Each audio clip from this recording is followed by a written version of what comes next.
Hello and welcome back to Advent of Cyber. This is day 18 and today's room is going to be Obfuscation, the eggshell file. Today's story is Wareville has not felt right since the wormhole appeared. Everyone in TBFC is on high alert. Systems are going haywire, dashboards are spiking, and SOC alerts have been firing non-stop. Amid the chaos, Miss Kitty keeps her focus on a particular alert that caught her interest. An email posing as North Pole HR is littered with carrot emojis, but the weird thing is there is no North Pole Human Resources Department. TBFC's HR is at the South Pole. Digging further, she found a tiny PowerShell file from that email was downloaded. Among the code are random strings of characters, all gibberish, nothing readable at a glance. McSkitty knows malicious actors often hide code and data using a technique called obfuscation, but what is it really? How can we decipher it? So today's objectives are going to be learning about obfuscation, why and where it is used, learn the difference between encoding, encryption, and obfuscation, learn about obfuscation and the common techniques, and use CyberChef to recover plain text safely. So understanding the gibberish. Obfuscation is the practice of making data hard to read and analyze. Attackers use it to evade basic detection and delay investigations. Let us say a security tool will automatically block any file that contains the word "the banded Yeti." To evade this, attackers can use a simple cipher technique called rot1 to hide the string. Rot1 is a cipher technique that shifts each letter forward by one in the alphabet. The letter A becomes B, B becomes C, and so on. Using this cipher, carat coins go burr becomes that. This can be further complicated by using route 13, which moves the characters forward by 13 spaces instead of 1. Obfuscation in the real world. So far, we've kept it simple. In the real world, you'll encounter a wider range of techniques. One of the slightly more complicated technique would be utilizing XOR. Each character is represented as a byte, and each byte is combined with a key using the XOR mathematical operation. No need to go into details of how it works. The only thing you need to know is that this operation changes the bytes into different bytes, which sometimes make the resulting text end up with uncommon symbols or non-readable characters. Obfuscating with XOR is not something that can be easily done manually, but thankfully there are tools available that can help us with this. One such widely tool is called CyberChef, which is what we used yesterday as well. Let's try to obfuscate a string using XOR following the steps below. We actually did that on yesterday's box, so if you want to learn more about CyberChef and all that, go check out yesterday's episode, and we went in detail for that. So let's go ahead and skip that for now. So detecting patterns, the good thing about well-known obfuscation techniques is that it's easy to reverse it once you figure out the technique used. You can use these quick visual clues to guess the obfuscation technique used. Route 1, common words, look one letter off, spaces stay the same, easy enough to detect. Route 13, look for 3-letter words, common ones like B become ger, and becomes knack. Spaces stay the same. Base 64, long strings containing mostly alphanumeric characters, sometimes with a plus or a slash, often ending in equal signs. XOR is a bit more tricky, looks like random symbols but stays the same length as the original. If a short secret was reused, you may notice a tiny repeat every few characters. Once you have guessed on what a cipher was used, you can go back to CyberChef, but this time use an operation that does the reverse effect. For example, to deobfuscate base 64, you would use from base 64 instead of to. Unfamiliar patterns. Not sure what you're looking at is fine. Even if you don't have an idea of what cipher was used, it's easy enough to keep on trying different operations just to see if the text becomes readable. CyberChef also includes an operation called Magic that automatically guesses and tries common decoders for you. To use it, just add the Magic operation and look at the results. It will display multiple results, and it's up to you to check which one ends up making sense.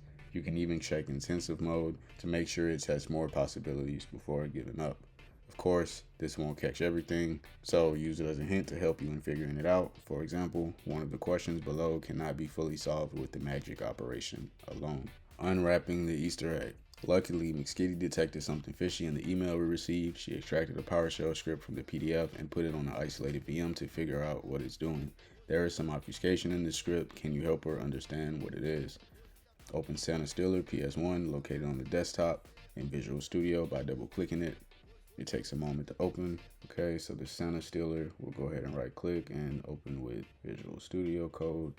And we're gonna give it a minute to load up. So it says follow the instructions in the code's comments and then save. Then run the script from a PowerShell terminal to get your first flag. To open PowerShell, click Start, type PowerShell and press Enter. In the PowerShell terminal, run the 2 commands shown in the script's comments. So now that that's open up, let's go to this side of the screen, and we're supposed to be reading the comments, which are everything you see in green with this hashtag. These are comments. This is actual code at the bottom. It says only edit, whether to do, say, do not remove the validator call at the end, ignore this, start here. So part 1, deobfuscation, to do, step 1, the string present in C2B. So that's going to be this string right here. This is going to give us the actual string that we need. So let's go up here. Let's go to cyberchef and let's search magic. And we can see here, we see a from base64, it reads a link that is c2.northpole.thm /exfil, which is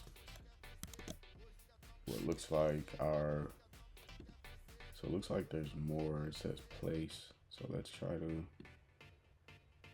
place the URL in the C2 variable. So we're gonna put that URL here. All right, part 2, obfuscate the API key using XOR with the key OX37 and convert it to hexadecimal. Then add the hex string to the API. Unfortunately, your instance has been automatically terminated. I don't know what just happened.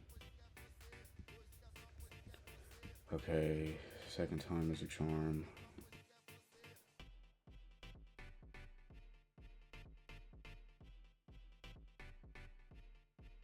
So the entire VM crashed. I'm not sure if it's saved, but we will go back over, get this URL for step 1.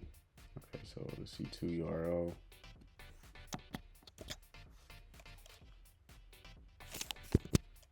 Okay, so now we need this key here.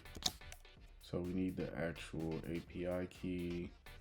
So the API key is going to be here, and we're going to use a single byte key with this 0x37 as the actual key for the XOR. So let's go back and we're going to turn off magic. We're going to search XOR, and the key is going to be 37, and it's going to be Atari on hex. So the input is going to be this API key. Where did it go? So the text is going to be this API. So we use the XOR and we've converted it to hex, then add the hex to the string. So we're going to go back and copy that.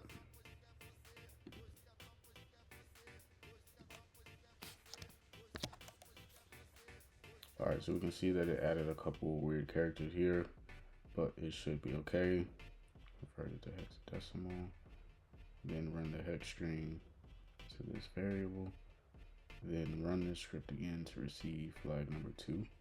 So we missed the first question here. What is the first flag you get after deobfuscating C2 URL and running the script? So let's just go ahead and save the script.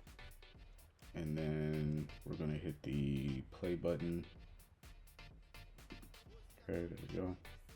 Okay, so now that we have this, let's hit the play button to run the script. And we see the C2 flag here. And I think we had one more. Is there another one? Okay, so we only see one flag here. So we're gonna go ahead and copy that flag. That's the first question.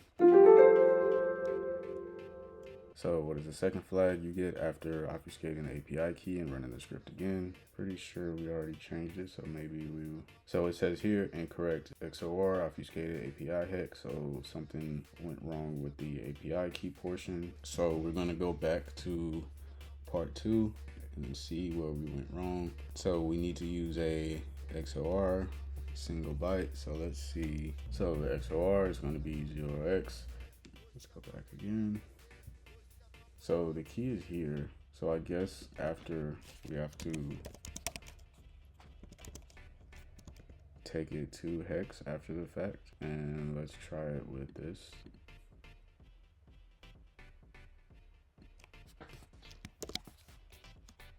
And then we're going to save and run the script one more time. And there, that time it did work. So we did miss a step the first time, but that's okay. We can see the first flag here we've already got, and then the second flag is here now. So let's go ahead and copy that.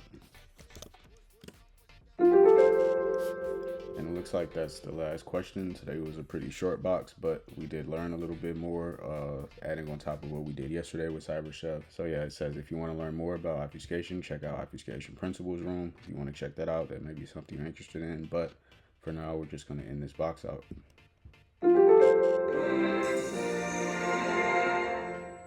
And we are done.